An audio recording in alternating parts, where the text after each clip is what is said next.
Hey Hello, guys, everybody. this is Camfrey 15 and the Red Wolf joined with another video for you guys, and we're back with Dragon Quest episode 53. Yes, And what a very eventful, shocking turn of events. I apologize for not being here last week, guys. Yes, he was very busy. But hey, he's this week, and very interesting things happen this week that leave us with our jaws dropped. Yes, and I still haven't gotten your opinion on the new opening. Actually, like you say, you still need to listen to it more, but now that you listen to it again, Uh, it's fine for what it is. I have a funny gut feeling that Baron is gonna die. I think it's been kind of obvious that he's going to die. Is it that obvious? Yeah. I guess. But Why would he even side with Die? Though, heck, we kind of knew going into this whole partnership that he was going to probably go into this fight sacrificing his life. okay. What I mean is, I have a funny gut feeling that he won't even get to see King Baron. Yeah, he's probably going to die in this next battle. Mm-hmm. But other than that, let's get on with this episode. So where we last left off last week, Fenbren was looking to carve up Baron like a hot knife through butter in the water, but Dai manages to save his father and use an Avant Strash to cut him in half. Now, the thing that's interesting about this Avant Strash is essentially Dai was able to pull out his sword without thinking much of anything, and it responded to him, and he saved Baron. And Fenbren was cut in half, and essentially he's dead. Yes, basically, which was confirmed by the other. I'll go ahead. I cannot say that. I cannot say the name of that metal. I cannot say. Orichalcum Warriors. Is that how you say it? I don't think so. I don't know. I just say it like that. Oh, man, so sorry to all the people who actually no. Yeah. Other than that, the others find out about him, or the others find out about this. Now, he's kind of pissed off, like that his comrade's dead. So he tries to go after them, but Albanos is like, whoa, hold your horns. Listen, you remember what Hadlar's will was. We're not supposed to get get involved in Hadlar's fight with Dai and Baran.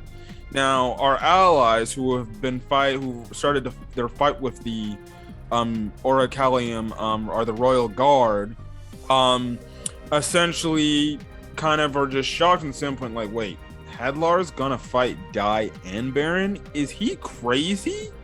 No, he's not so crazy. Well, it's not so crazy when we find out later on. But what happens is fights start to break out, and who happens to show up? You take this one, man.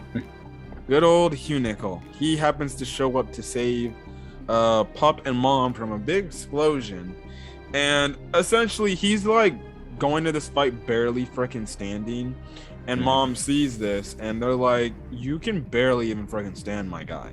Like, why are you here? And obviously Hunicle's like, well, I have to fight for my friends and stuff like that, so what other choice do I have? Just to sleep on a bed? Honestly, I like my choice better than anything. Now, him is happy that Hunicle showed up because he wants revenge on him. But the thing is, it seems like the Dai's companions are going to start their fights. There's a 4v4 fight now with the Orichalcum Warriors, the Royal Guard, Hadlar's Royal Guard, versus the remnants of, I guess, our heroes and stuff like that. So that's where it's going on. And but Essentially what happens is things get very damn interesting when we cut over to Dai and Baran confronting Hadlar. Now, Hadlar's kind of just chilling. He's like, okay, which one of you guys are going to fight me? Or, I don't care. I'll fight both of you. Now, Dai and Baran are actually very much shocked because they're like, we're two Dragon Knights, and why would he dare of challenging both of us when he knows he can't win? Now, this is morally from the standpoint Baron's thinking this idea. Mm-hmm. But what does Dai kind of tell Baran? Oh yeah, like that they need to work together because Hadlar is not the same as you knew him before. Like he's like on a whole other level. He like feels with a superior being and such. Yes. And it actually shocked Baran for a bit. He's like, he's a superior being. Dai's like, yep, sure is. Now, Baron's kind of against the whole teaming up with Dai, and he kind of gives his best Vegeta impersonation from the standpoint it goes against your pride as a man to freaking fight side by side with somebody. And Dai's like, well, then I don't give a damn. I'd rather give up my pride to fight alongside anyone than to be quote unquote a true Dragon Knight as Baran was proclaiming him to be, and stuff like that. Now, yeah, and he's also saying stuff like, besides I'm half human, from my mother, remember? Mm-hmm. Now Dai starts his fight with Hadlar, and it's kind of mostly Hadlar kind of getting a little bit of the upper hand, but it turns out to be essentially a draw for the standpoint until after the explosion clears. Now, we see earlier in the episode, Vern's like, Dai and Baran won't make it out of this alive anyway, so that was kind of a hinting, and after the smoke clears, we see Hadlar obviously regenerating, but what do we see in Hadlar's chest? Black coal, or is that what it's called, a black coal? It is called, as I'm going through my notes. Did I put it in my notes? Did you? Wow. Did I not put it in my notes? Oh, the coal of hell, the black core. The black core, okay. Yeah. I was about to go talk to my mom in the kitchen after that. Oh, brother. But go on, explain. So yeah, that one, King Vern infused some kind of like time bomb in the Hadlar, the black core, Cause so even if Hadlar is defeated, that thing will go off, and it will be like it'll be like capable of wiping out a continent, basically. Yeah, from what Baron's backstory when he told Dai about when he traveled to the underworld, because we find out that this type of element is only found in the underworld, and he fought this dragon named I forgot what it was called. It started with a V, Vuerza or something like that, and that dragon ended up having a black core in it. Now, when Baran defeated him, essentially he blew up and took out a whole underworld continent. Mm-hmm. So essentially, it's kind of like a nuclear bomb. Yeah, which is the main reason why Hadlar's lifespan is basically shortening. Like, so I guess we were both wrong on the theories. Like, it wasn't because he fused with the superior being, and like, yeah, it's because of what Vern implanted in him. Yeah, and Hadlar doesn't even know this. Mm-hmm. Vern's like, yeah, I kind of just did this when I revived him. I just didn't expect him becoming a superior being, which essentially makes the bomb a lot stronger than what it was originally supposed to be, which is even more deadlier. Yeah. So you have to wonder and actually they actually do say, my bad, I was about to say you have to wonder that it might destroy the entire world. No, they actually confirm if this bomb blows up, everything's gone. It's done. It's over. The entire world is blowing up. and that's why Vern's like, Dai and Baran ain't gonna make it out here alive. Guess what? For Hadlar's perspective, he wants to control just the surface world. Well, guess what? He won't be able to control most of nothing when everything's gone. So, hey, if he loses, he goes down losing everything, and everybody dies. So, it's kind of a end of the world situation, and our heroes, Dai and Baran, are put in a very tough place because now they can't use dangerous magic attacks, otherwise they will set the bomb off. So basically it will just end in a draw, like nobody wins. That's what Dark King Vern essentially says.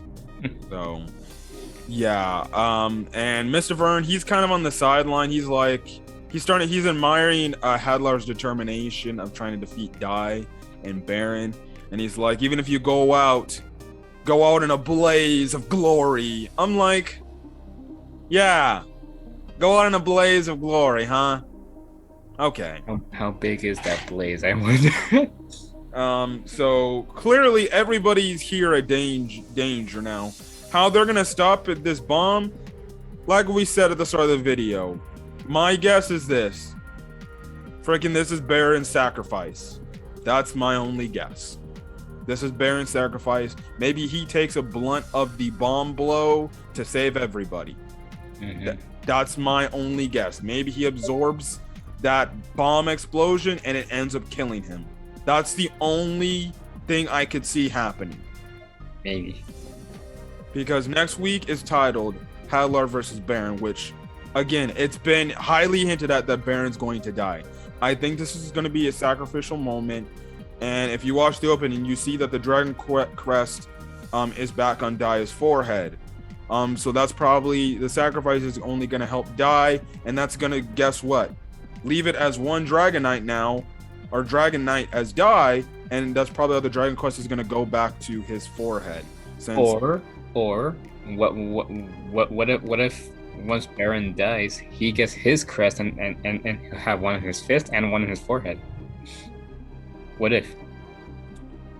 It could happen. I don't see that happening, to be honest, because typically when we see shonen protagonists unlock true forms, if it's somewhere else, it typically ends up being on the original spot it used to be. I don't think he's gonna have two dragon crest. I think Dai's gonna fully realize his power, and that dragon crest is gonna shift from his forehand, his hand to his forehead. It's just my theory, anyways. But it could happen. Again, we're just throwing theories out. I'm not trying to say your theory's not wrong or anything. I'm just saying I personally see it a different way, but who knows? It could happen, which means maybe he's twice as powerful from that standpoint. But other than that, that's kind of it. So, yeah, nothing else to speak of. Next week's gonna be, seems like it's gonna be freaking crazy. It's gonna be what we presume is gonna be the end of Baran next week. And yeah, but other than that, that's kind of it. So, again, thanks for the support and thanks for checking out the video. If you guys like the video, leave a like. Put in the comments. My mom's talking in the background, and I'm thinking that she's calling me, but okay. But hit the like button if you like this video. Put in the comment section your thoughts on this week's episode, your thoughts on the whole Black Core incident, or any other Dragon Quest questions you have left to answer. As well as hit that subscribe button to get more Dragon Quest content. Honestly, I think the end is actually coming sooner rather than later. I think we are in the final arc of this story because I envision after this Hadlar fight, Dai is going to be going up against Dark King Vern, and we know when Hadlar dies, the pawns, the chess pieces are going to go as well. Yeah, that's what I've been trying to theorize also. Like, how will this whole battle go? What will the pawns be defeated before Hadlar, or will Hadlar be defeated first, and then the pawns will just die out? Unless we get some sort of weird plot twist where Vern has complete control over the pieces and if they can die or not. Well, he is the one, who gave Hadlar those pieces, but who knows? Who knows? Yeah. Also, we did see Vern like dust, or I guess you can say Hakai things just right then and there. So Okay. that's just like probably a tiny bit of his power, I'm guessing. Mm-hmm. So yeah. But other than that, he's just kind of just chilling. He's just like, I can't wait to see how this fight's gonna end up being. So definitely gonna be interesting to see where the story goes. But yeah, again, stay safe out there, guys, and hopefully you guys have a great rest of your day or night watching this video. Until then, guys, we'll see you guys on the next video. Till then, guys, peace. Peace.